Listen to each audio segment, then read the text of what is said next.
This is an oral history interview with my uncle, Uncle Orval Dehning. I am K.C. Dehning, and I'm conducting this interview on the 24th of January 2018. We are at the home of my cousin and Orval's son, Doug Dehning. And so to get started, Uncle Orval, tell me your full name and your date of birth, please. Okay. Orval Albert, and the Albert is after an uncle of mine, Dehning, and I was born on June 24th, 1930. June 24th. June 24th. Okay. Just historically, that was one day before the anniversary of the reading of the Augsburg Confession, by the way. It also was close to the beginning of the Korean War. Aha. The 24th. Okay. June 24th. Okay. All right. You didn't cause any of that, did you? All right. Tell me about the earliest memories that you have as a child. Well, it would have to be during the time that we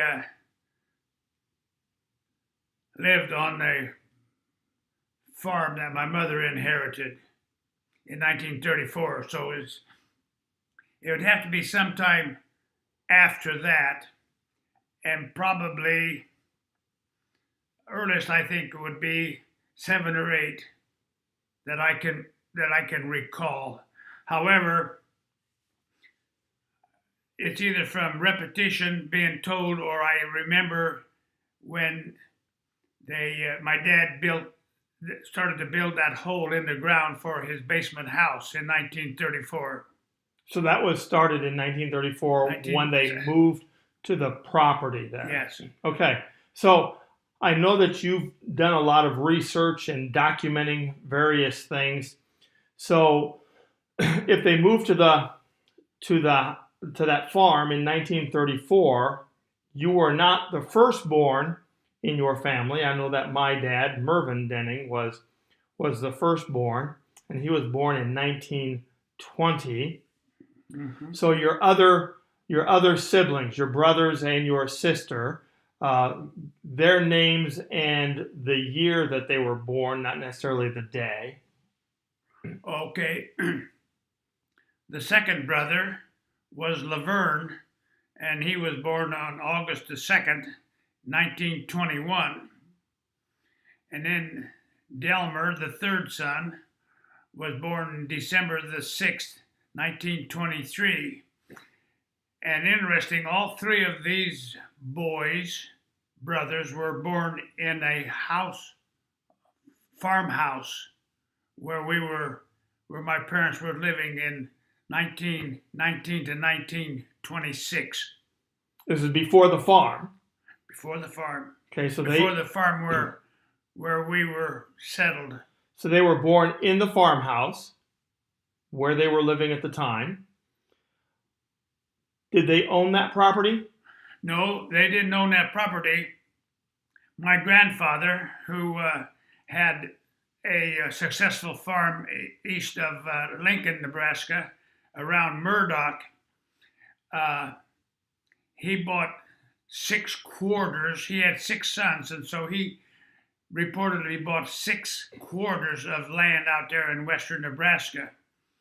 And 1917, my dad and an older brother, Henry, followed a sister and her new husband in March of 1970 out there to western Nebraska and began living on that land.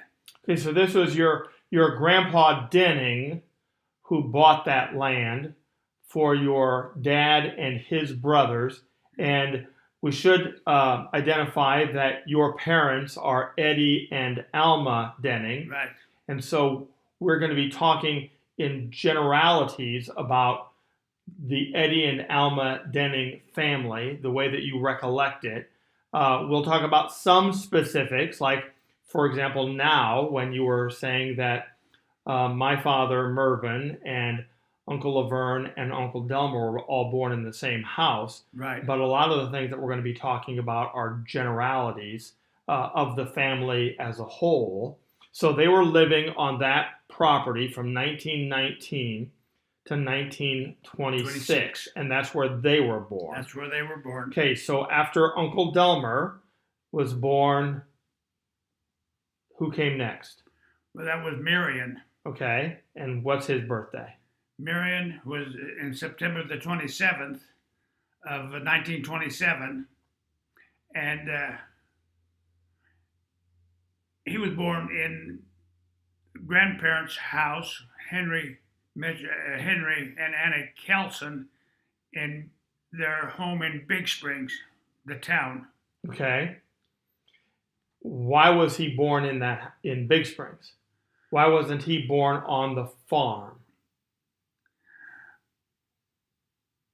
I don't know. Maybe there were possible signs of complication why they moved him into town to be with my grandmother, who was a what did they call them back in those days when they like a midwife? Midwife, yeah, because she had helped deliver the other three sons on the farm.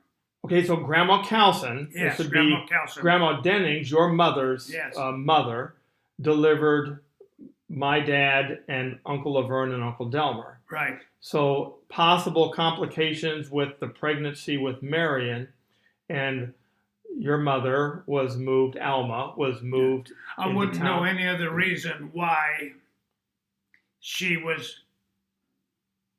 went to Big Springs or went to her parents to have Marion when she had previously had three born about 10 miles northwest of town in a farmhouse. Okay.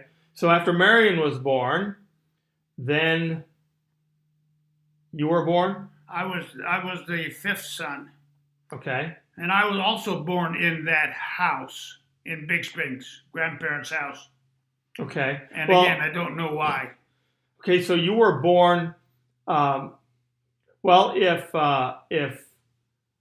the family was living on the property that was given to Eddie Dehning, my grandfather, from 1919 to 1926, and Marion was born in 1927, but you didn't move to the farm until 1934, where did the family live between 1926 and 1934? Well, it's reported in 1926, my dad and his dad had a dispute, apparently over farming. And my dad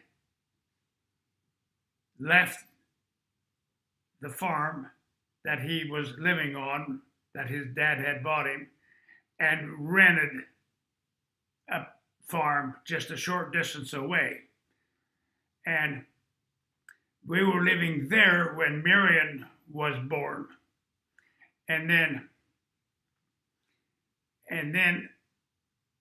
I was born in that house, grandparents' house, when we were living about 10 or 12 miles directly north of town. Again, I don't know why I was born, why my mother went into town to be with her mother. Okay, so you were living directly north of town. Where and why when you were born? We were living on my aunt's, my mother's sister, in 1926 to 1934. We were living there because my aunt, husband, when they were living in Iowa, he died early in life. And so we assume she inherited some money, and her father, my grandfather, suggested she buy a piece of ground. And so, which she did, which was about 10 or 12 miles north of Big Springs in Garden County. That's why we were living there. And that is where Lyle was born on June the 26th, 1932. Okay, so you and Lyle were both born there. I was born in town. In town, okay. Lyle was born in the farmhouse. Okay. All right. Again, I don't know why I or Marion were born in town. Would have to indicate some concern to be near my grandmother, who was a midwife. Okay. All right. So nothing documented regarding that. No documentation on that. Okay. It just seems to be different. Okay. And then after Lyle was born, there was finally a girl. Yes, that girl. Well, she was born in 1934, August the 1st. And that's Eileen. Eileen. And at that time, we had moved to a quarter section of land that Mother had inherited from her dad, who died in 1933. Okay. So at that time, though, when we moved there, my mother was 6 months pregnant, and then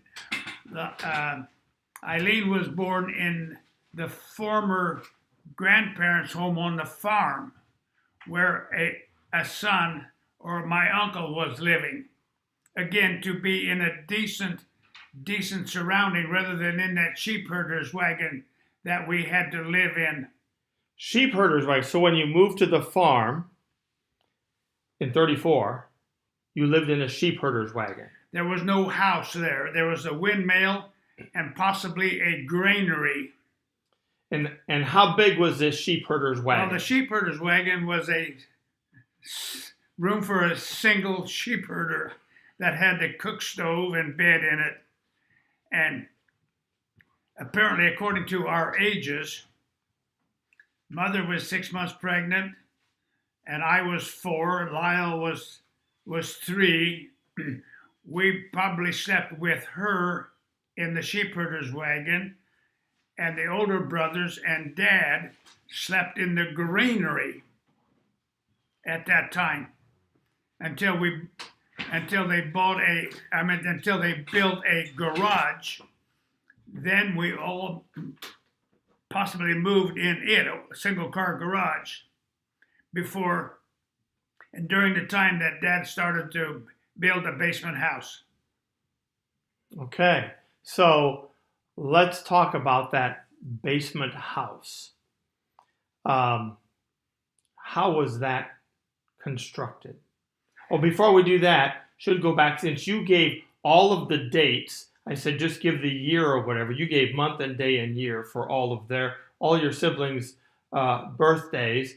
I had mentioned my dad was born in 1920, Mervyn, but that was April 30th, correct? Right. April 30th, although you weren't there at the time, but April 30th, 1920. Okay, so you're living in this sheep herder's wagon. For the most part, all the cooking is done there. This is in 1934. When did your dad, Grandpa Dehning, start building this basement house? Oh, I would assume early summer, because we didn't move into this basement house that he built until January of 35. So he had to have started early by digging 3 foot in the ground with what they call a slip or a scoop pulled by 2 horses. We dug down 3 feet. So this slip, this scoop, was it just a flat piece of metal? Do you know? Do you have any idea? Or was it like shaped like a shovel or something? Yeah, Or it was say like a large shovel, huge shovel, which had to be with two handles, which you would dig down, hold it so it would dig down into the dirt, and then when it filled up by the horses pulling it, then you would remove it out of that hole and dump it, and then come back around and dig down and take another load from that slip or that scoop. okay, so the forerunner of the backhoe. Yeah, that's right. Yeah. Okay, where did the dirt go? Where was it piled up? Around the house. Okay, just scattered around. Just scattered around. It wasn't Right. piled up. Or moved back in after the cement blocks was laid. Okay, so the basement was dug out, floor put in, A floor put in first. cement floor. Cement floor. Okay, and where did you get the cement from? Well, my dad, I had a contractor figure out that he had to make 900 blocks, cement blocks, which was, you had a form that was the shape of a block that had where there were two holes in it, and you would pour the cement that we got the sacks of cement from town, and I think the gravel came from another farm where there was a gravel pit, and so we believe that those blocks were made on the basement concrete floor so that would be easier to handle when they started laying the blocks. Okay, so it was a concrete floor, Concrete which floor. would have been mixed the same way with the cement and the gravel, water from the well. Yeah. So that was poured out and cured, dried, Right, and then the bricks were made on top of that. that's right. And when you mentioned the word cured, you had 1934 was the hottest summer on record. And so you had to keep those forms of concrete, fresh concrete, moist so that wouldn't cure so fast. So there had to have been a lot of time involved, maybe running into the night to make 900 blocks. Because it would be cooler at night, obviously. Yeah. Yeah. Okay, so 900 blocks is what is assumed, is See, calculated. They could be laying blocks while they were making blocks. Right. Okay, so the 900 roughly 900 blocks formed the foundation then. 3 feet in the ground, 5 feet above. Okay. On for the walls. Okay. With, Form the walls. With the I think 10 windows. So 8 foot from floor to the top. Yeah. Okay. Right. And the windows, the doors, was it completely blocked from the cement blocks from the floor all the way to the ceiling? Right.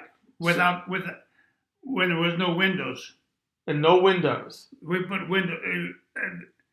Well, when you placed the blocks, you had to make room for the windows. Okay. And there was at least 10 windows around all 4 sides.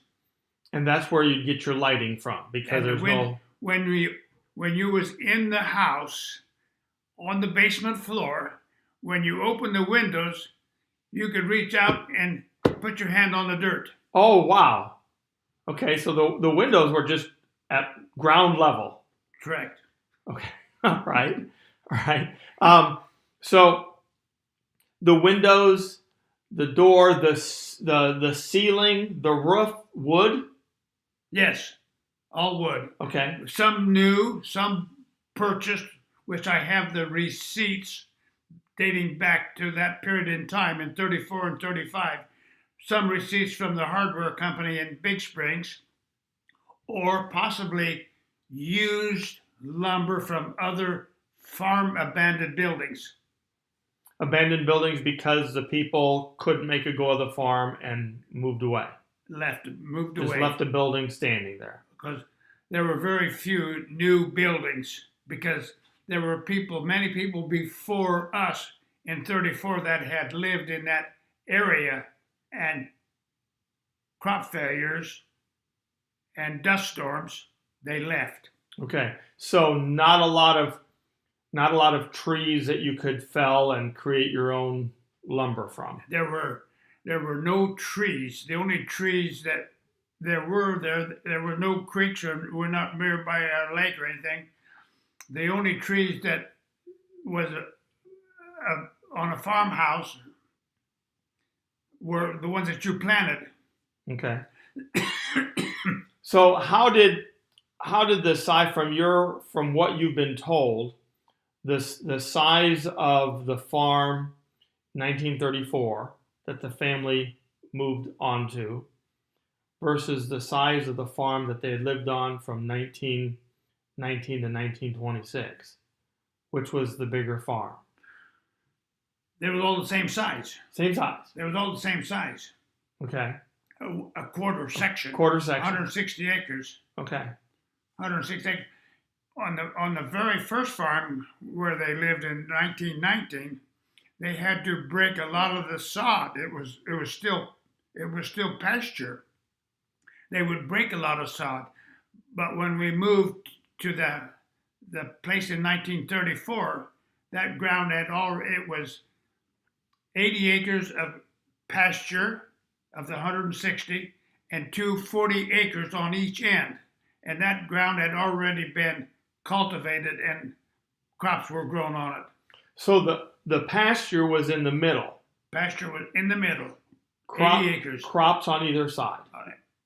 40 acres on each side. 40 acres on either side for crops. For crops. On both sides, both ends? Yes. Okay, so where was the house built? Was it built where the pasture was? The windmill was located on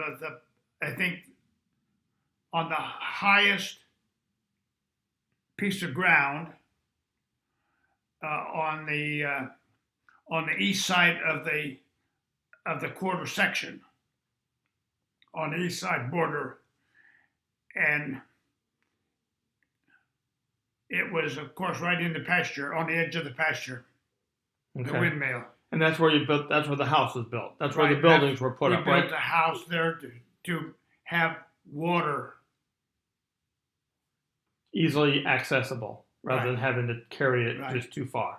Okay, so this was a pasture. This had pasture land, and it had land that was broken for crops.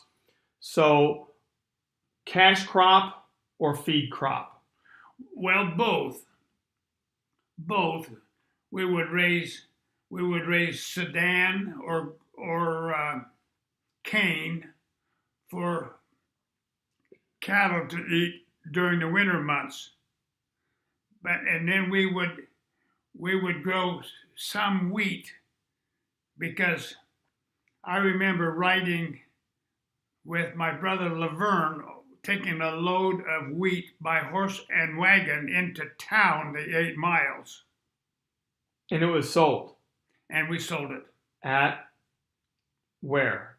At the grain elevator. The grain elevator. Okay. So there's a grain elevator in Big Springs at the time. Right. Okay.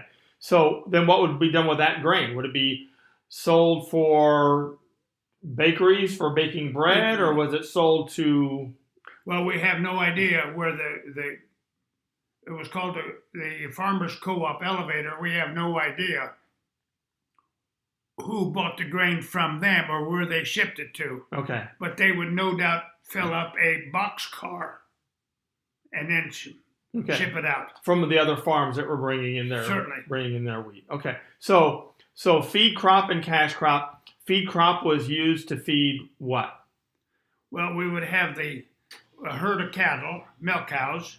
Okay, how many? Do you know? Well, I think we milked between 8 and 10 milk cows, and then there was calves and other ones. So there was probably a herd of 15 or 20, maybe.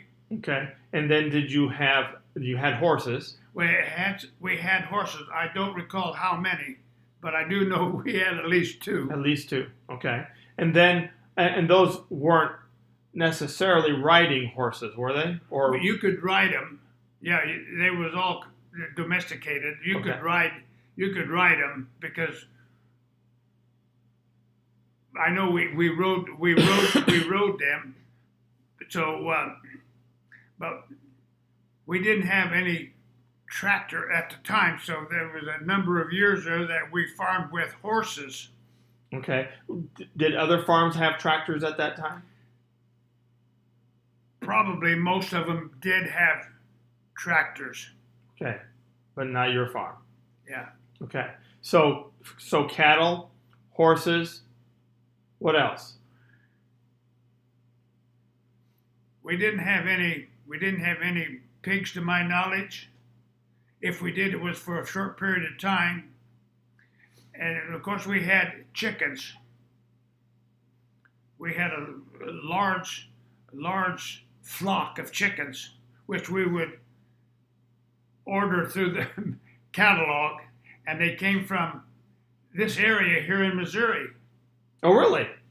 Oh yes, yeah, we would order some from even further south of Lee Summit here. We would order chickens, and they would be shipped by railroad, no doubt, to Big Springs, and then the mailman would deliver them and bring them to our. Instead of dropping them off at the mailbox, he'd drive up to our driveway, which was a quarter of a mile from the mailbox. He'd bring them up, and I have a receipt where I would sign that we received these chickens. And we had a brooder house, a little small shed or shack, which we called a brooder house, and it had a kind of a tin umbrella over it inside, heated by a kerosene lantern or a lamp to provide heat for the little baby chickens, and that's where we fed them and watered them. Okay, so you got those chicks in the spring, Yes. and then they would grow, they would lay eggs. Were all the eggs for consumption, for eating, or did you sell any eggs? Both. I think we ate a lot of eggs, and then we would eat a lot of chickens. And sometimes we would have setting hens, and they would hatch their own eggs. But to get a lot of chickens, you would order them in a big carton. Uh-huh. But we would basically that was they furnished food, meat, and eggs. So the primary purpose for getting the chickens was for food. Yes. Well, we would sell some of the eggs, which if we didn't eat all of them, we would put them in an egg crate and stack them in between cardboard